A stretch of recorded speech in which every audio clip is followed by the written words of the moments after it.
মোটরসাইকেলের কিছু পার্টস আছে যে পার্টসগুলো প্রতিনিয়ত আমরা ব্যবহার করি, ক্রয় করে থাকি। আবার ভিন্ন ভিন্ন পার্টসের কিন্তু ভিন্ন ভিন্ন নাম, এটা খুবই স্বাভাবিক। কিন্তু কিছু কিছু পার্টস আছে যেগুলা আমরা মানে ভুল নামটাই এস্টাবলিশ করে ফেলছি। এমনই একটা পার্ট হচ্ছে কিন্তু ক্লাচ অ্যাসেম্বলি। তো আমার পাশে যাকে দেখতেছেন অমিত ভাই, সে হচ্ছে মোটোডকের পরিবারের নতুন একজন সদস্য। উনি কিন্তু আবার হচ্ছে মেকানিক্যাল ইঞ্জিনিয়ার। সুতরাং মেকানিক্যাল আমরা ভুল বলতে পারি, কিন্তু মেকানিক্যাল ইঞ্জিনিয়ার কিন্তু কখনো ভুল বলবে না, বিশেষ করে পার্টসের নামগুলা। অন্য কোনো কাজকর্মে ভুল ভ্রান্তি হইতে পারে, কিন্তু পার্টসের নাম অ্যাটলিস্ট তারা ভুল বলবে না। তো অমিত ভাইয়ের কাছ থেকে আজকে আসলে ক্লাচ প্লেটের যে ফুল অ্যাসেম্বলিটা, এটার কোনটার কি নাম আর আমরা বর্তমানে কোনটা বলি, কোনটার প্রচলন করে ফেলছি, তো সেইটাই একটু জানবো। আর ভিডিওটা করতেছি মোটোডকে বসে। আর অমিত ভাই বললামই তো, উনি মেকানিক্যাল ইঞ্জিনিয়ার এবং উনি কিন্তু মোটোডক পরিবারে যুক্ত হয়েছে। তো অমিত ভাই কেমন আছেন আপনি? আলহামদুলিল্লাহ ভালো, আপনি কেমন আছেন? হ্যাঁ, তো আপনি রেডি আপনার জিনিসপত্র নিয়ে? জি। তো অমিত ভাই বলেন তো কোনটার কি নাম আসলে, মেকানিক্যালি কোনটারে কি নামে বলে? আমরা তো মূর্খ মানুষ, এত কিছু বুঝি না আপনাদের মতো। বলেন। একদম শুরু থেকে বলি। হ্যাঁ বলেন। ক্র্যাঙ্কশ্যাফটের সাথে যে গিয়ারটা লাগানো থাকে, আচ্ছা, অনেকে কাউন্টার পিনিয়াম বলে, অনেকে বেবি পিনিয়াম বলে, আচ্ছা, অনেকে ক্র্যাঙ্কশ্যাফট পিনিয়াম বলে। হ্যাঁ, অ্যাকচুয়ালি এটার ইঞ্জিনিয়ারিংগত নাম হচ্ছে primary drive gear. Primary drive gear. জি। আচ্ছা, এই জিনিসটা, এটা হচ্ছে প্রাইমারি ড্রাইভ গিয়ার। এটা ক্র্যাঙ্কশ্যাফটের সাথে লাগানো থাকে। আচ্ছা, হ্যাঁ, ক্র্যাঙ্কশ্যাফটের সাথে লাগানো থাকে। গেল। এর সাথে সংযুক্ত থাকে হচ্ছে এই পার্টটা। হ্যাঁ, এটার নাম হচ্ছে গিয়া ক্লাচ কম্পোনেন্ট। Clutch component. হ্যাঁ, ক্লাচ কম্পোনেন্ট। ওই যে মানে আমরা প্রচলিতভাবে যেটা বলি আর কি, ক্লাচ বাটি। যে ক্লাচ বাটি, বাটিটা মাউন্টিং করে আনতে হবে। এটা একটু নড়ে চড়ে বা প্রচলিত ভাষায় আমরা বলি গেজায়, এই গেজানিটা দূর করে আনি লেদের দোকান থেকে।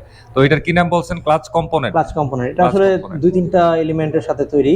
যেমন প্রথমে স্টিল প্লেট, এই প্লেটটা, হ্যাঁ, এর মধ্যে রিভেট দেখতেছেন আপনারা, হ্যাঁ, স্প্রিং দেখতেছেন, হ্যাঁ, এদিকে একটা পাখার মতন অংশ দেখতেছেন, এটা ক্লাচ বেল বলে।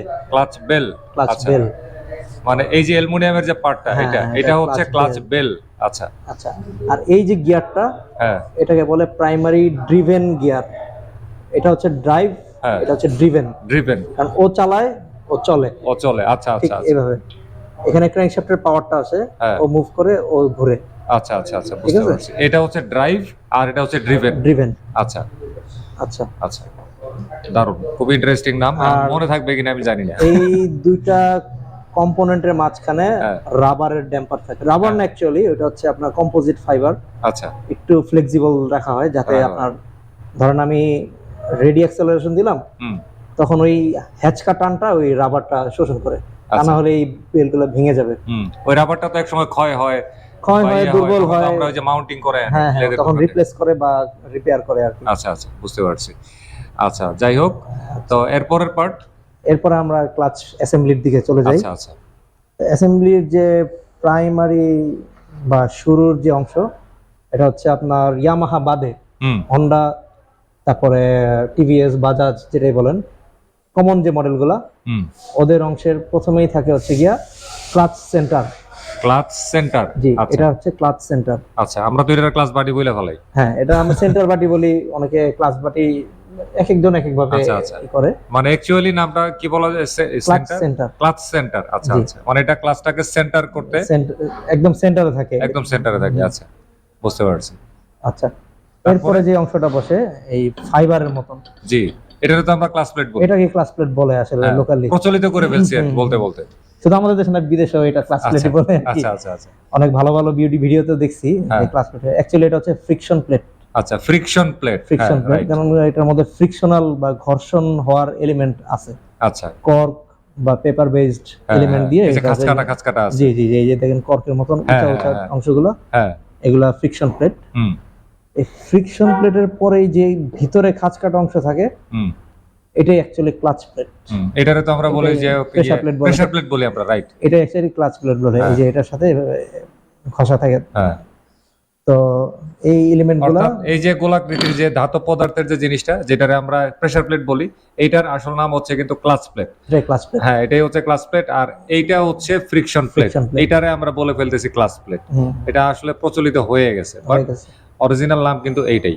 আচ্ছা, তারপরে ভাই? আচ্ছা, তো যখন নাকি অ্যাসেম্বলি হয়, তখন প্রথমে ক্লাচ সেন্টার থাকে, এর উপরে ক্লাচ ফ্রিকশন প্লেট বসে, এরপরে বসবে ক্লাচ প্লেট। তো ক্লাচ প্লেট বসার আরেকটা সিস্টেম আছে, এখানে দেখবেন একটা অংশ থাকে একটু ধার কম বা গোলাকার, আরেকটা অংশ একটু ধারালো। আপনি দেখেন হাত দিয়ে, এই অংশটা ধার, আর ওই পাশেরটা দেখেন এটা ধার কম, একটু ধার কম।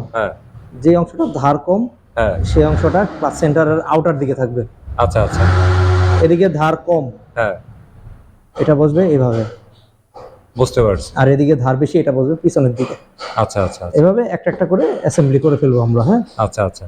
এই ফ্রিকশন প্লেটে তো এরকম ধার কম বেশি না না, ফ্রিকশন প্লেট ইন জেনারেল সবই একই রকম। আচ্ছা, ধার কম ধার বেশি। আচ্ছা।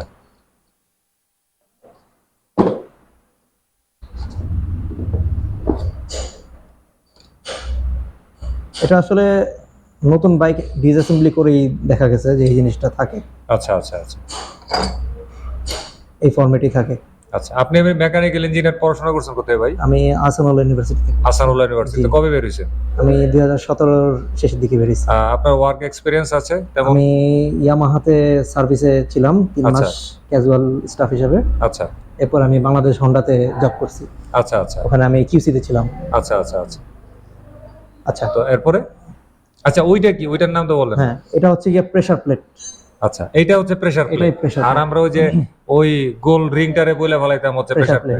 আচ্ছা, তো এটাই অ্যাকচুয়ালি প্রেসার প্লেট, কারণ আপনি যখন ক্লাচ অ্যাপ্লাই করেন বা রিলিজ করেন, ওর প্রেসারটাই পড়তেছে, কম বেশি হয়, যে ঠিক এভাবে সেট হয়। তো এই বসলো, এই যে এভাবে সেটআপ হয়।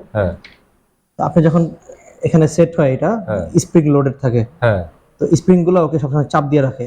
যখন আপনি ক্লাচ অ্যাপ্লাই করেন, পুশ রড এখান থেকে ধাক্কা দিবে ভিতরে প্রেসার প্লেটকে, প্রেসার প্লেটটা একটু দূরে সরে যায়, তখন এই ক্লাচ প্লেট গুলো ইজিলি মুভ করে। এই দেখেন আমি হাতের সাহায্যেই মুভ করতেছি। ঠিক আপনি যখন ক্লাচটা ছেড়ে দেন, তখন ও আবার স্প্রিং গুলো আগের জায়গায় ওকে নিয়ে আসে। তখন দেখেন এই যে আমি এখন হাত দিয়ে খুব কষ্ট হয় মুভ করতে, রাইট, প্রেসার দিয়ে প্রেসারাইজ করে। এইজন্য এটা হচ্ছে প্রেসার প্লেট।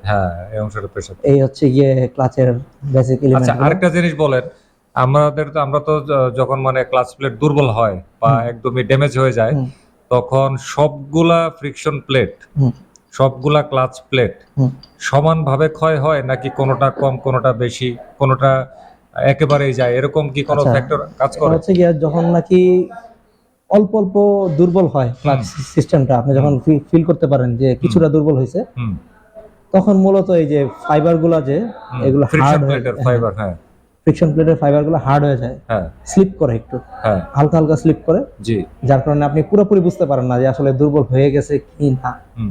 আচ্ছা, দ্বিতীয়ত হচ্ছে গিয়ে এটা হার্ড হয়ে যায়, এবং এই হার্ড হওয়ার কারণে আমার ক্লাচ প্লেটের যে ফাইবারটা দেখেন,